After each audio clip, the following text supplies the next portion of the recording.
友，今年2024年的年底11月，美国要举行大选，这对全世界来说都是一场非常重要的选举。川普他可能卷土重来，而且非常有可能哦。我们看到他再下一城。新罕布夏州的党内初选又被川普给拿下来了，所以未来非常有可能他又要跟拜登对决了。我们看到路透社列出了4大理由，认为川普很可能会赢得这一次的总统大选。为什么呢？因为现在美国的选民很苦闷啊，通膨很严重啊，丝毫没有降温。而另外呢，川普他们认为他敢大声说出白人的恐惧。拜登不敢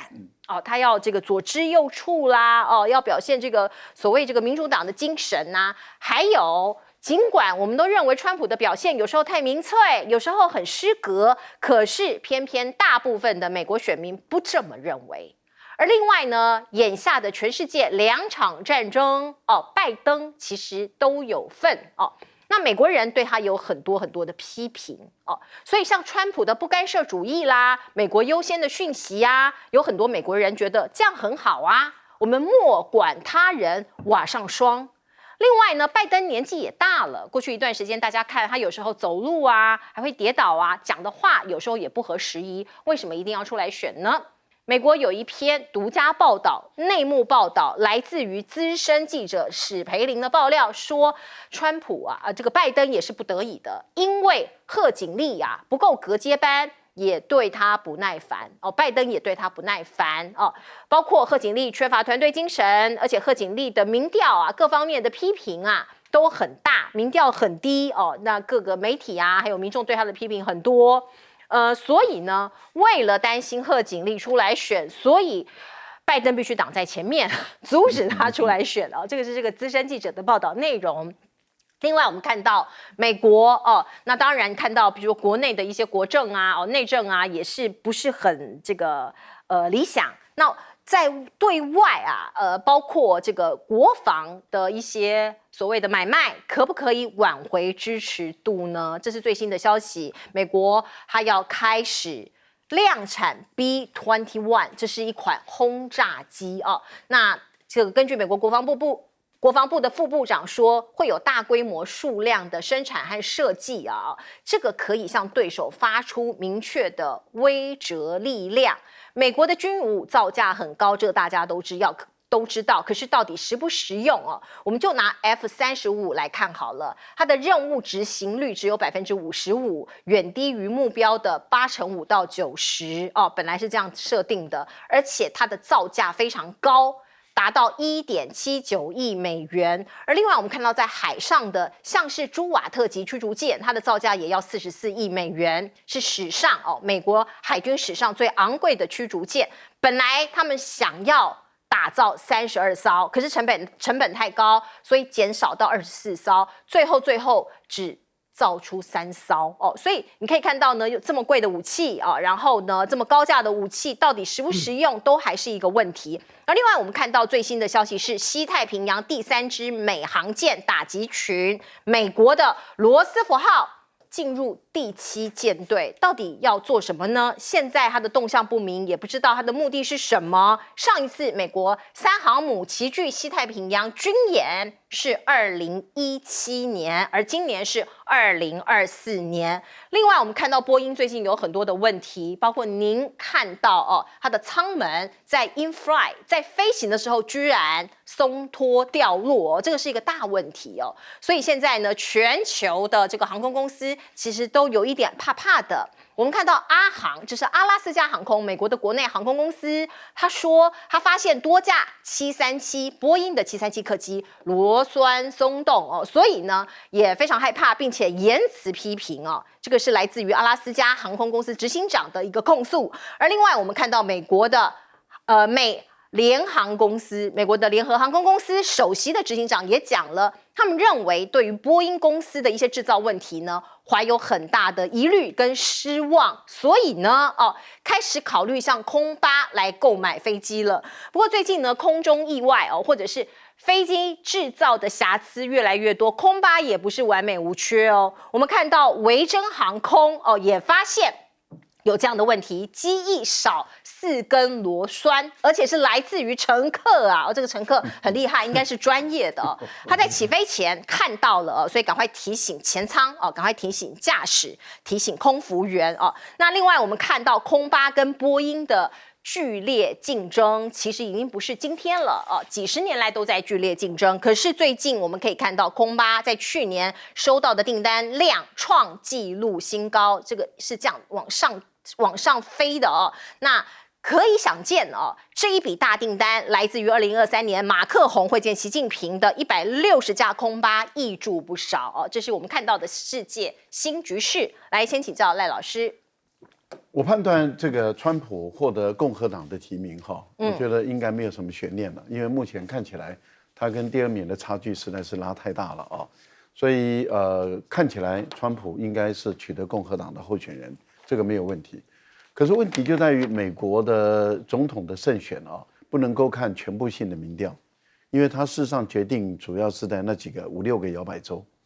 其他的州，除非说其他的州又开始产生结构性的变化，开始趋向于一致，也就是说几乎是势均力敌，不然的话，如果按照原来的其他的各州的这种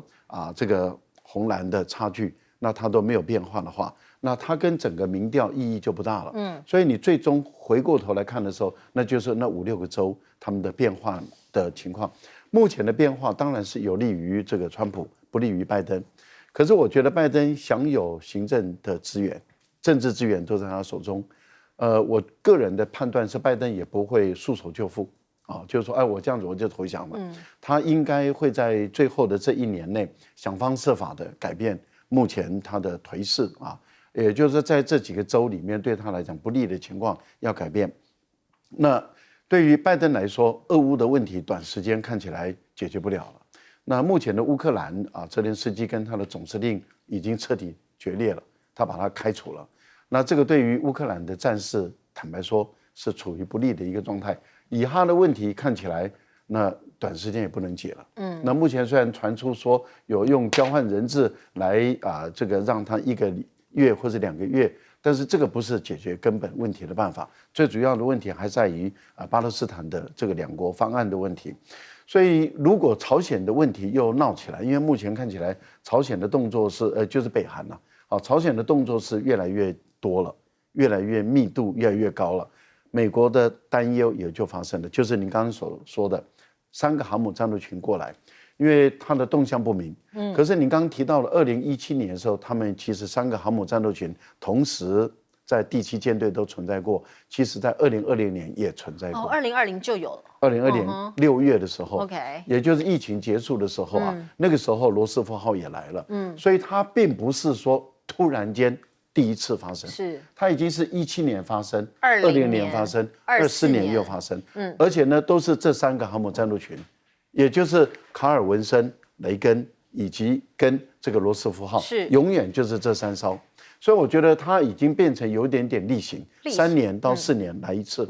这样的一个态势。那当然有1年17年的时候是应付朝鲜的问题，20年是疫情结束后，因为当时的这个罗斯福号航母休整太久了，然后要恢复，所以有一次的一个3个衔接在一次的一个。那这一次里面是不是为了应对于5月台海之间的变化，南海之间菲律宾的问题，跟日本海的朝鲜的问题，这我们不得而知。对，要看它最终的分配放在哪里美国的这个新式武器的失败率太高了。F-22停产了，是平海战斗舰花了很多钱，您前面有介绍了，也停产了。然后呢，朱姆特号也停产了。是，那也就是说，这个 B-21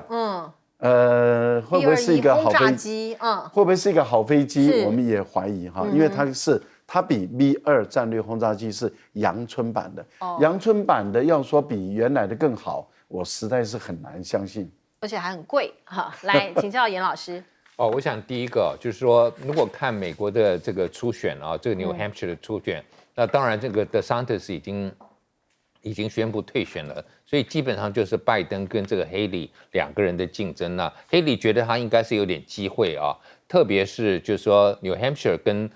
爱荷华州不太一样啊，爱荷华州是党团会议啊，所以要非常执着的共和党的党员在里头啊，然后跟大家来谈。那这个时候，川普看起来在共和党的基本盘确实有很大的优势。那 New Hampshire 就是投票而已，而且呢，它是开放性的，开放性就是说你不是共和党的也可以，民主党的你觉得你要去捣乱也可以去投啊，所以那我们就看最后结果，当然还是川普赢了。对，那海莉也得的还可以，但是呢，真的也不太容易撑得下去。但是至少下面还有一个南卡嘛，是他的我们现在台湾流行叫本命区，他原来的州的州长，那所以他应该还会再撑一下。但是川普得票虽然是赢了，可是大家也会看到说，哎，他好像在独立选民当中啊，并没有得的那么好。特别是支持海莉的独立选民，在出口的民调里头，就认为说大概只有2成会去支持，有2成会去支持拜登啊，所以这个表示说，川普还是有一点点危机。那拜登呢更奇怪了，你作为一个现任的总统，你面临了党内有2个人跟你挑战。那你一开头还不在这个选票上，要靠大家写他的名字进去，所以他的得票率也过了50%，但是竟然比川普就是在不同的党之间还小一点啊。那到底他会不会受到威胁？我觉得我那个时候一开头认为说，假使这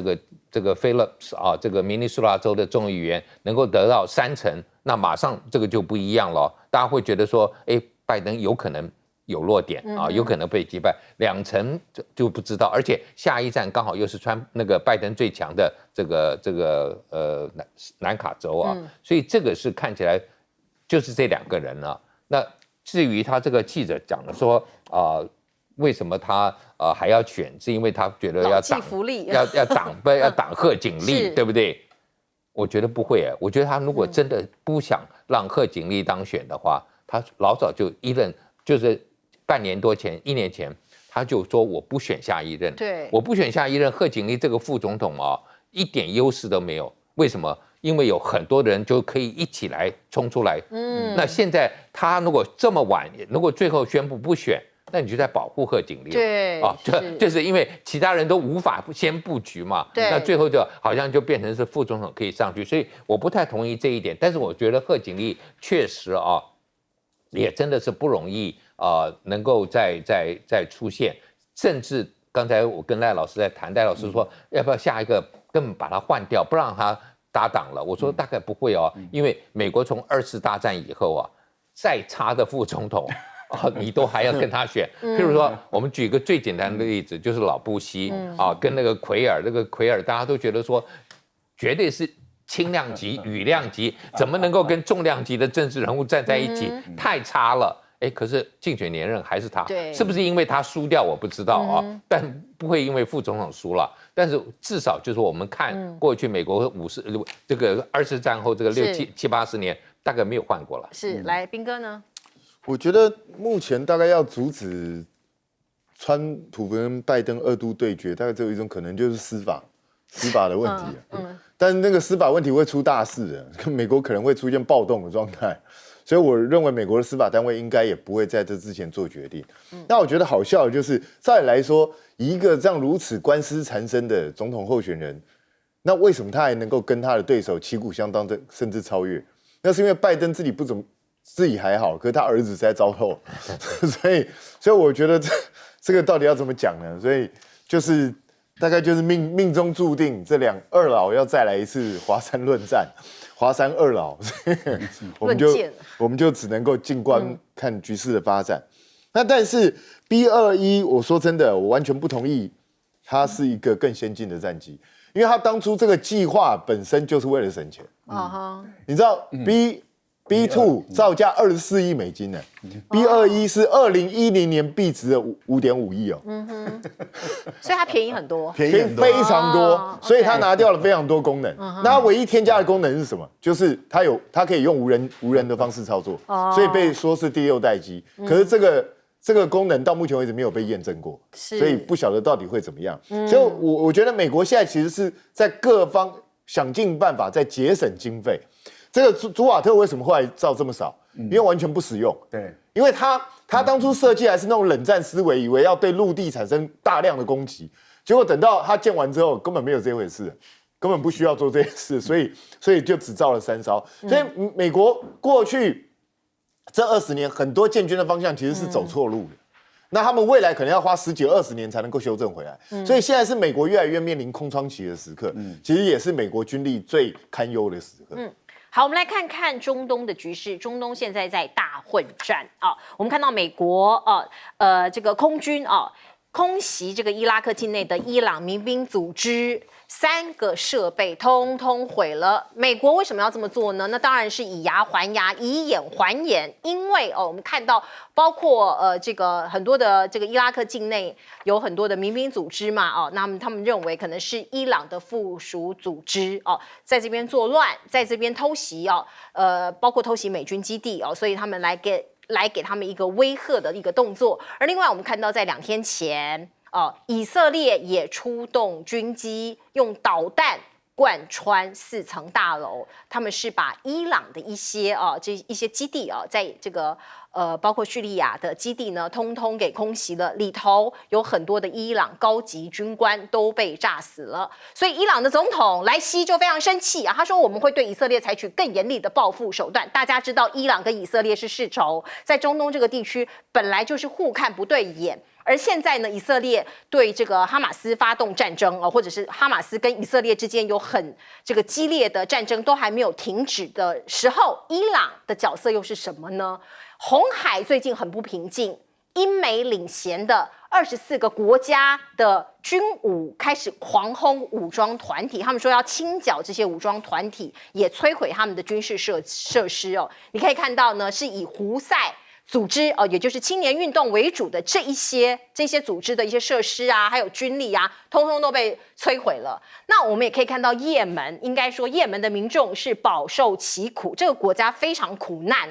那这个也门的民众他们说只会让我们更强大，你们不断的打击我们。那伊朗也说，你美国跟英国为首的战略策略是错误的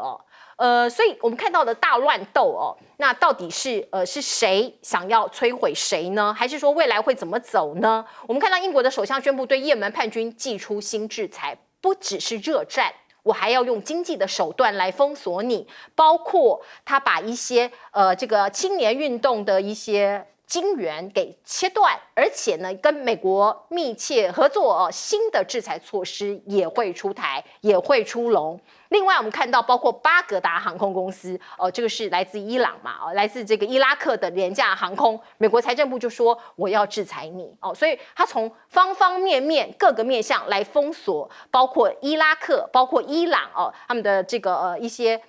天上飞的地上走的啦，还有一些经济上面的支援。另外呢，我们看到也门叛军青年运动为什么要攻击红海的商船？很多商船觉得他很无辜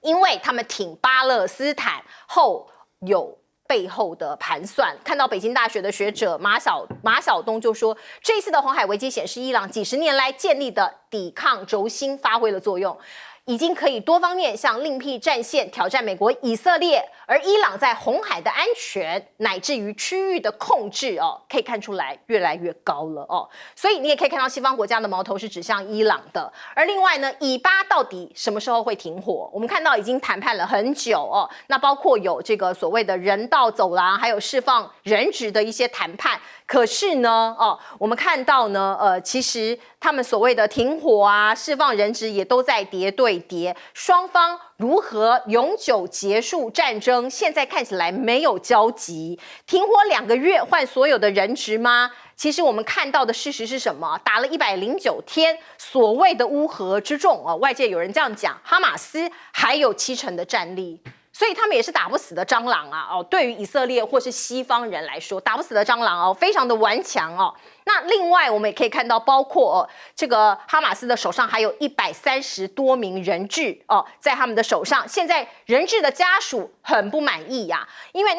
他们认为纳塔雅胡政府你没有作为，我亲爱的家人还在对方的手上，已经过了这么久，你到底怎么跟我们交代？来请教赖老师。现在的情况是这样，美国由于他没有经过叙利亚政府以及伊拉克政府的同意，他们就在叙利亚的内部跟伊拉克的北部，他们就建立了军事基地。那怎么赶也赶不走，美国人就设在那个地方，那当然就是侵犯这个国家的主权了。那也挖了那个叙利亚的油，叙利亚80%的油被美国人盗走了，美国人盗走了油了以后就卖到土耳其去。那叙利亚怎么赶不走？那他们就利用这个机会就去攻打，炮击了，或者是用火箭弹去打这个美国的军事基地。那基本上来讲，并不是真的要把美国的军事基地把它摧毁，因为这会引起美国大规模的报复。但是这是一种袭扰。那很多的导弹都是被拦截下来，但是很明显的，它没有针对于营房、营舍进行大规模的攻击。这个就是有限度的一个攻击，目的就是说让你美国不堪其扰，那最后你就离开吧。但是美国人就是不肯离开，所以他才会说你攻击我的150几次。其实并不是伊朗真的没有这种大的导弹能够准确的命中目标，有这个能力，但是不愿意这样做。可是美国的这一次对于伊朗的这个指挥官的一个攻击啊，我觉得会引起这个伊朗的报复，所以伊朗的报复会升级，这是第一个。第二个，以色列对于伊朗的这些军事顾问，尤其是在于库德族区，也就是伊拉克北部使领馆旁边的这个库德族区的这个军事顾问，那么进行攻击的话，我个人的推断，伊朗也一定会报复，而且会升级。所以伊朗跟以色列、伊朗跟美军的相互报复会升级，但是不会扩大到两国之间发生大规模的战争，但是会一直在升级中。那在这个升级到什么样的情况，拜登要做一个决定，要把他的军队继续留在伊拉克、叙利亚，还是要撤走？因为据说五角大厦已经有在思考要不要撤走的问题了。为什么？因为你一直守在那个地方，2500人左右，然后不断的被袭扰。那这样的一个情形，你的功能到底在哪里？这个是值得商榷的。那如果说演变成为一种恶性的螺旋，就慢慢的一直在拉大的时候，那到最后会不会爆发出美国跟伊朗的直接交战？这个可能不是美国人所乐意见到的。看起来目前双方都有所节制啊。有关于英国跟美国对于这个也门的胡塞组织的制裁，坦白说是没有什么效果。为什么？因为胡塞组织他们的成员不出国的，他们不会出国旅游的，他们不会出去消费的，他们就是一个属于有点比较像部落型的游击队，游击队的，而且比较像部落的，是他们就活跃在这个也门的北部的这些地区，所以这个制裁是形式上的，但是对于相关的国家，例如说，他就会激怒这个伊拉克他们的这个愤怒。那目前就是当美国跟英国越攻打胡塞组织的时候，我们很明显的看到了阿拉伯世界跟伊斯兰世界有更多的国家，也可能是卡达等等，也有更多的企业跟个人，他们把这些钱、这些武装就一直源源不绝的运到了胡塞。所以胡塞因为这样子越被制裁越被打击，它反而越来越壮大了。对，是我们进一下广告。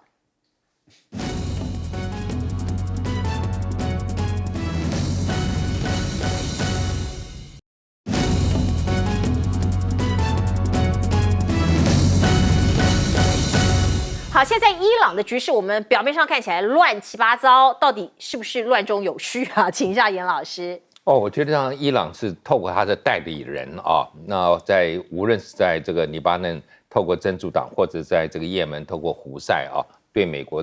对以色列进行一些这个骚扰。那同样他在伊拉克、在叙利亚，他也有他的代理人那美国呢也很聪明，从来不直接跟伊朗直接对干，就是我打你在别的地方的代理人那可是我最担心的，因为我做非洲研究，大家都忘了这个胡塞族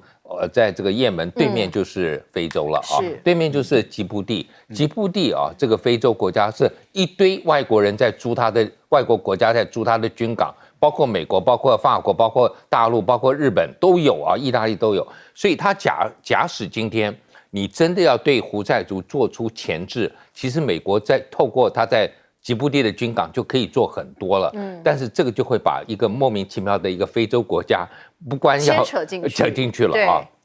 所以这是一个很大的麻烦。那今年年初，我们在台湾可能不会注意这个问题，我们丢了2个邦交国，不一个，我不要乱讲，目前是一个，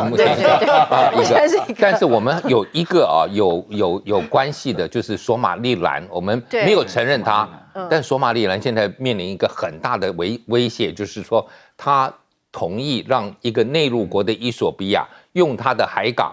结果索马利亚出来闹了，说。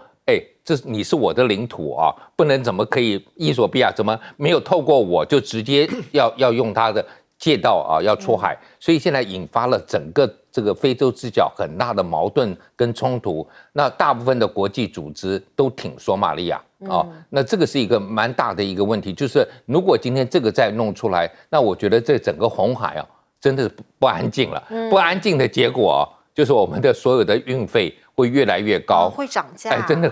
真的会涨价。那所以这个是我觉得美国你到底要不要用在吉布地你现有的这个港口现有的基地来做一些作为，还是都要靠从外面从欧洲飞过来？我觉得这个是你面对胡塞组织挑战很重要的一个，就是一个做法，是不是要做调整？那不做调整，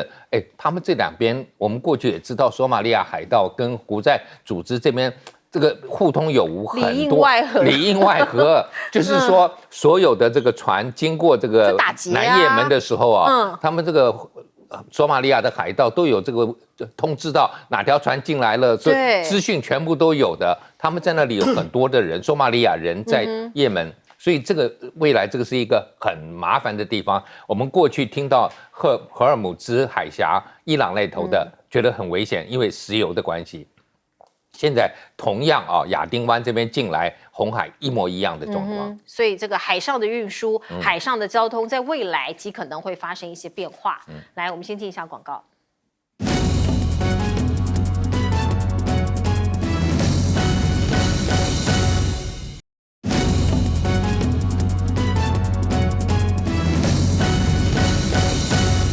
好，以哈战争已经打了3个多月，哈马斯不但没有被歼灭，现在据说他的战力还有70%，怎么会这样子？其实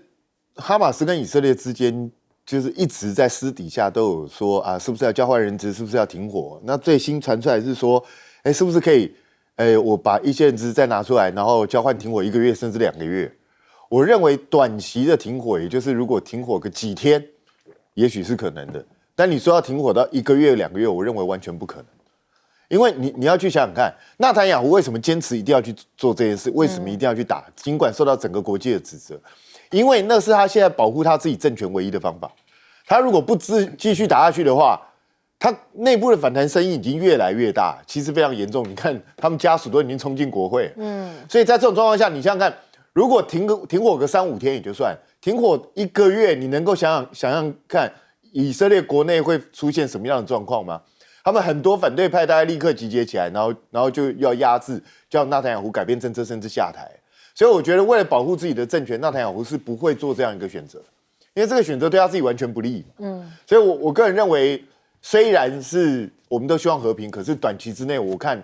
加沙走廊这边至少在我们农历年过完，可能都还看不到和平的迹象。这大概是一定会去面对的。而且现在这个报道出来说，你打了3个半月的时间，有美国帮助的以色列军，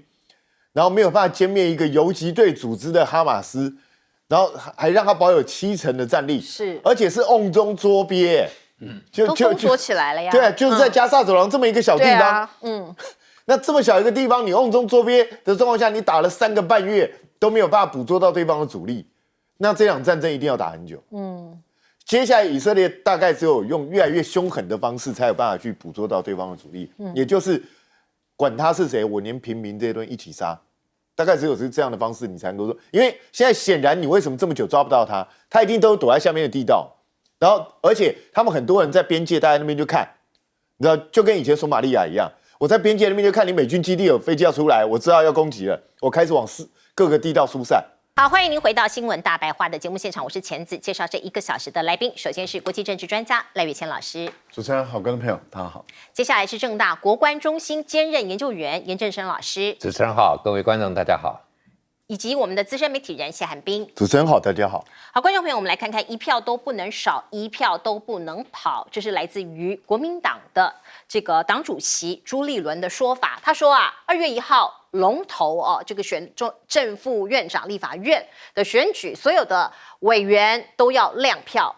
一票都不能跑哦。现在过去呢，大家都在讲国民党啊跑票跟不团结是有名的。可是我们不要被人家看轻，也不要被人家看衰哦，所以我们这一次52票加上2票的友军呐，要实实在在全部开出来。也有人说，如果你跑票，你可能就会背叛韩国瑜哦。这个是来自于黄耀明的说法，他说跑票不只是背叛国民党，而是背叛韩国瑜，这不得了哦。你让韩国瑜没有办法当上立法院的院长，未来国民党的蓝军没有办法立足，这等于是拿政治生命出来卖哦，来出卖。所以呢，有很多的说法，就是说，万一真的有人不小心盖错，用各种的理由啊，肚子痛啊，没有办法投票啊，或者是真的跑票，要怎么处罚？用党纪来处罚。帅化明是说，帅将军是说，这个不分区很容易处理，因为是党提名你的，我就把你罢免。可是区域立委你要怎么处理？它是民众一票一票选出来的，那你要罢免他就有困难哦。所以呢，这个看起来国民党是铁了心哦，一定要把这个韩国瑜、江启臣送上立法院的正副龙头的宝座。可是呢，另外一块白色的哦，民众党的部分呢，有没有可能会合？因为如果8票民众党团进团出都投给韩国瑜的话，那就不用讲哦，那这个正副龙头就一定会落袋。可是现在呢，我们看到还有变数吗？韩国瑜已经在早上po脸书了，说他回应民众党的需求，民众党的改革的一个要求哦，要共同合作修法，再造完善的国会。所以就有一个独家报道来自于联合报，他说柯文哲已经决定了会挺韩国瑜当院长。可是这是真的吗？因为发言人陈志涵随后又出来发言。出来开记者会跟媒体说，民众党团还没有定案哦，所以像这样子的独家报道消息恐怕不是真的。而另外我们看到赖清德在做什么呢？昨天中午他在北海岸宴请那一些落选的区域立法委员，您看到这一大串人大合照几乎所有人落选的立法委员都到了所有的候选人包括他党的苗博雅也在列，可是呢，偏偏罗致政他落选的这个票数蛮高的，他没有出现。我们也打电话问了罗委员为什么没有出席呢？可是他的电话转到语音信箱。高嘉瑜也没有出现，我就问他，你没有受邀吗？他说没有，因为有这个朋友的家人就是朋友的长辈去世，他去拈香。那吴依宁也说他有事不克前往所以其实有很多的揣测啊，他宴请这些人是勉励吗？还是说要给你一些其他的安抚？甚至有人说是在切蛋糕吗？要给他们另外的要职吗？因为毕竟你拿到政权了嘛。内阁还有各种党营的事业，太多位子可以分配了。观众朋友，我们再来看看，包括行政院院长的人选到现在不知道花落谁家。林佳龙他是正国会的大阿哥算是一个大的 leader， 所以有没有可能是由他出现呢？有这个党内有人放话了，说他的人缘不好。所以呢，有可能变成一大阻力，人缘不好，你的这个人事上面的运作可能会出现阻碍。郑文灿本来应该由他阻隔这个声望或者是这个各种的可能性也最高，可是因为他这一次桃园民进党把这个所有的席次都丢了，区域立委，所以呢，可能这个战功受损，他的威望也受损。以至于非常可能这一次的阁揆不是他。潘孟安辅选有功，可是呢也缺乏中央部会的历练，而且他操盘的民主大联盟也不太算成功有很多人也中箭落马了，所以出任总统府秘书长可能更加合适。郑丽君看起来形象很好，可是文青味很浓所以能不能够接地气，也有人担心。朱敬一可能就是一匹黑马喽，因为他来自于民间，跟民进党也无渊源，国民党又可能会把他视为叛徒哦，所以也只能重演政令不出行政院的剧码，那就是唐飞的2.0版了。如果全部都被否定了，那到底谁可以出任呢？派系人士说，上述热门人选郑丽君是最佳人选。但是曾经担任民进党主席的大师兄卓荣泰，还有现任的陈建仁行政院院长都还是比较合适，比较有可能出现那另外呢，因为考虑到民进党的派系共治的传统，非常有可能，如果游锡堃这一次立院龙头还是他的话，那他的可能性当阁揆的可能性降低。可是如果游锡堃不接任，或者是他没有被选上立院龙头的话，是不是代表所谓的他担任行政院院长的这个可能性又提高了呢？不过也有人说游昌沛也不错啊，2个人都是很国会的在立法院正副院长的席次拿到了，也是一个很好的选择。所以现在很多人事上面猜测都纷纷出笼了。来请教彬哥怎么看？我觉得，当然国民党一定是全力就要推韩江配了。那如果有人在这时候跑票，尤其这次朱立伦已经下令亮票，那你就很容易被抓到。那被抓到之后，我觉得这个不是单纯罢免，一开始就应该先开除党籍了，因为这个在国民党最需要团结的时候，你不团结，那这个人留在国会也没什么意义。讲实在话，就是这样。所以看他到是不分区还是分区啊？那当然希望是没有人会去做跑票这个动作。只是我必须讲，国民党这一次就赶快提个法案，以后规定就是直接记名投票吧，不要不记名嘛。民意代表为什么要不记名投票？这很好笑啊！选民选你出来就是要你为民喉舌，代表他们的意志，结果你自己到底真的在执行哪些嘛？你赞同哪些事情都要躲躲藏藏，那选民怎么知道你有没有在帮他们执行他们的意愿呢？所以没有道理要求让立法委员选正副院长的时候不记名投票。我觉得这个办法一定要赶快改掉，这个国民党一定要赶快去推。那至于说陈志涵讲说这个东西是国民党故意这样在那边撩，我就蛮好奇他怎么那么确定是国民党，这很奇怪啊。因为是联合报嘛，所以就是国民党嘛。那为什么不可能是民众党自己丢出来的，或者是说民进党人故意在反串？这都有可能啊。我不知道陈志涵是不是有什么独家消息啊？怎么会知道这是国民党要这样做？因为现在看起来最不会这样做的就应该就是国民党，因为没有必要这样做。国民党他们内部现在就是在整合团结，然后现在就是期待民众党，你就算不投我，至少你不要去投游锡堃就好了。那他这个时候来做这种。我老实说，这时候放这种消息的人，很明显就是不希望韩国瑜当选不然的话，他干嘛放这个消息？没意义嘛，完全没必要嘛。然后故意去激怒别人吗？所以我真的觉得陈志涵可能是不是要把这个逻辑理顺一点呢？这看起来最不可能是国民党弄的，当然我也不排除是反串。那国民党内是不是真的有人故意这样干，我就不知道。那赖清德真的是一个很趣味的人，人家就在骂你的赖皮寮。你还不啰嗦，把所有落选全部请到赖皮寮去，我觉得这个是很天才的一个举动，生怕人家忘记这件事情。然后你说这几个人没去，罗致政，你确定他有接到邀请吗？不知道，我们打他电话转语音信箱。你是赖清德，你会想邀请罗致政吗？所以我想不一定嘛。那高嘉瑜说长辈的这个丧事要去两休需要一个上午。应该不用吧？可能比较远吧。是有多远？他在南部还是在哪里？不然的话，说真的，我觉得这看起来比较像是技术性规避，因为恐怕现场有很多人其实也不是很想看到他，我觉得啦。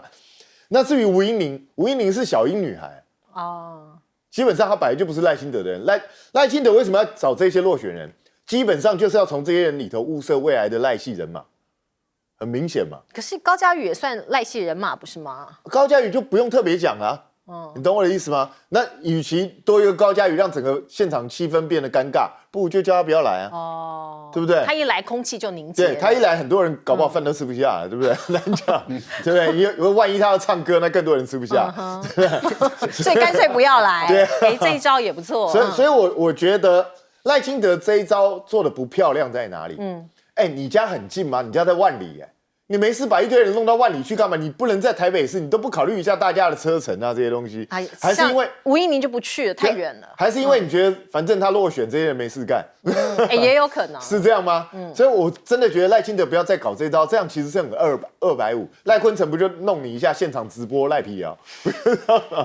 所以我真的觉得不要再去献你这个宝了。大家都还记得你不是要捐出去了吗？现在怎么还在这里？你还在那边请客，这不是很怪吗？那至于说谁是行政院长，我个人认为民党现在内部明争暗斗啊，因为行政院长没有那么急，520以后的事情，所以这个大概都要等过完年之后3、4月，大概才陆陆续续搞定。那我个人是认为卓荣泰是比较合适的一个人选，各方都不得罪，然后最安全。那也请大家注意，当然我讲不一定对，我认为这个第一任阁揆一定是免洗的，很快就会被刷掉，因为他就是来试水温的一个东西，所以谁当大概都当不了多久。来请教严老师。我一看到这是要亮票，要看到这么多担心会跑票，我就想到说，难道我们是在选议长吗？这应该是地方的议长有些可能议员被买票了或怎么样，所以会有跑票啊，常常或者受到了黑道威胁等等。立法院按照道理来讲不应该会有跑票啊，所以我觉得说跑票这个事情，当然我觉得先讲好这一次。应该是比较好，大概我不认为会跑票了，但是我觉得就是民众党的这个票到底怎么走，我觉得他们就一直在不亮出底牌，一直就好像让大家有无限的想象。我觉得民众党玩我们媒体大概玩的也还不错啦在这一方面。但是我自己看就是说到底这个赖清德为什么要宴请这么多人？无论如何我觉得特别是有一些民进党的这个参选人。可能是还不做过几届的，做过1、2届立委的，那到底有一些经验，那你可以把它延揽到行政部门。是，另外有一些就是牺牲去帮你打那个艰苦地区的，不可能赢的那你也应该要稍微有点表示，让他们继续愿意来奋斗。我觉得这个是可以，但是刚我跟这个彬哥同样的一个观点，地点不对嘛。就是你随便在台北市找一个地方都可以立法委员这些大部分有一些还是在就是你高铁可以到的地方吧，我觉得这个是最基本的。你甚至可以在台中，我觉得都还好。但是你今天搞到万里你今天很麻烦了，真的说老实话太远了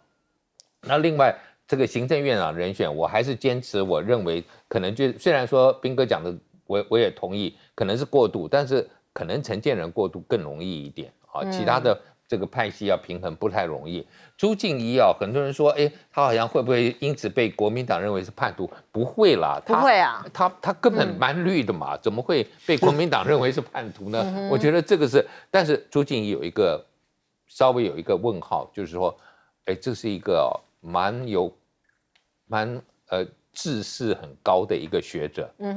我不晓得他碰到。这个立法委员执行了，他会不会失控？会不会被俩拱？对，特别是有些人的问题，如果说太 low 的话，那他就觉得说你这种问题也好意思来问我的话，那我觉得这个是我比较担心的部分。其他说老实话，他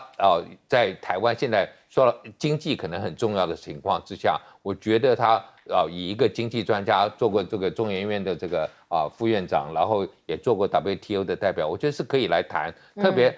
针对我们马上要面临跟大陆这个之间的这个 ECFA 的问题，那以一个真正的经济专家，你到底该怎么处理 WTO 会不会有问题？我觉得这个是他可以回答的问题。是，所以他也是一个适合的人选适合，但是我不知道他的脾气他的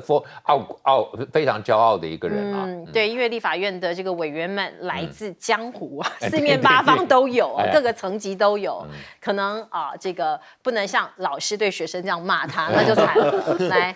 当然，如果朱敬一接行政院院长，当然不能是老师对学生。对。但是问题就在于他必须要去思考，他有没有能力解决台湾的经济问题。就是说，如果按照赖清德的意志，要把大陆地区排除在台湾的经济活动外，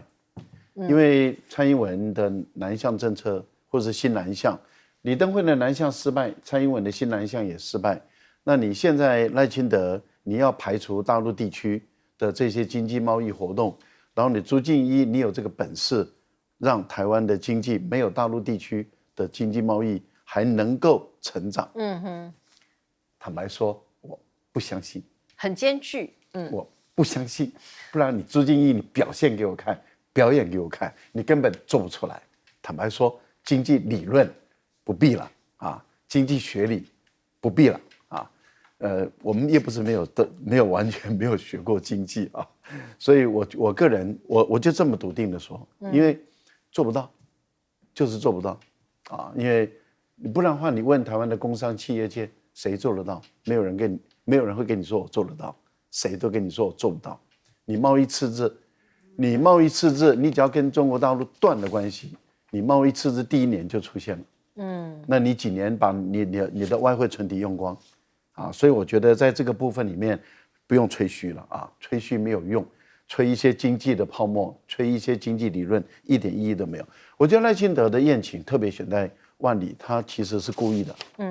他故意的，他意思他要跟深绿的，跟台独的，跟说我没有忘本，我是万里出来的，所以我第一次的宴请我就回到万里去，我觉得，然后第二个他表现他的个性，就是我就是这么拗，你怎么样？我赢了，我就是，所以他就是另外一个陈水扁第二阿伯利奇变暖，他的态度就是，不然你怎么样？我就是这个样子的个性的人。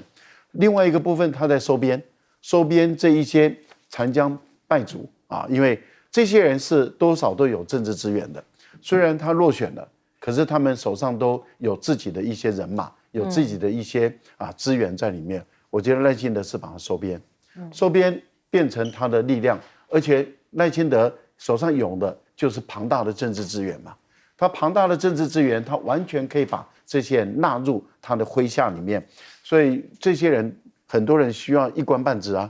有些人需要工作啊，那当这些人都落选了，他马上要面对的就是他的工作的问题，而赖清德就在这个时候伸出所谓的温暖的手，然后用人民的公器，用我们的公家的部门的钱把他们收编，变成他的系统，他的力量。我觉得赖清德这次出手很明显，国民党如果要当烂党就当吧，但我相信国民党这次不会再当烂党了。是8年在野还不够吗？